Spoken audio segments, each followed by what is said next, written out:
तर मित्रांनो, आता मी तुम्हाला सांगणार आहे की खराब आंबा कसा ओळखायचा. हा बघा, हा दिसायला एवढा छान आंबा आहे, एकदम गोल गरगरीत. वाटतंय का हातून खराब असेल? नाही, पण हातून खराब आहे आंबा. मी कसं ओळखलं? हे बघा, इथे स्पंज सारखं झालेलं आहे.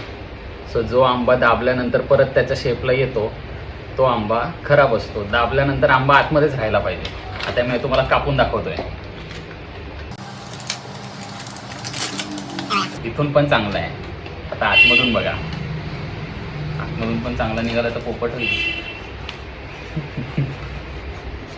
नाहीये चांगला, मला कापतानाच जाणवलं मला.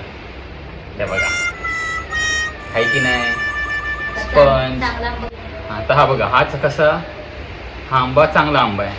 हा दाबल्यावरती परत वर नाही येत बघा, त्याला होल झालं म्हणजे हा चांगला असणार आतमधून.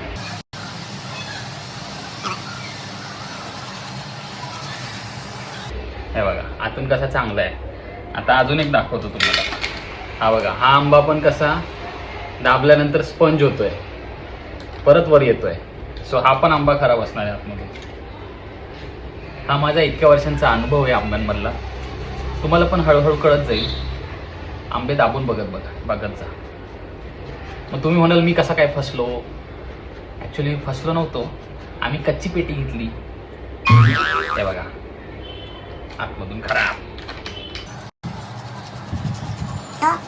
आंबा घेताना काळजी घ्या. दाबून बघा, स्पंज सारखा परत वर आला तर तो खोटा, दाबून आतमध्ये राहिला तर तो खरा. Bye bye.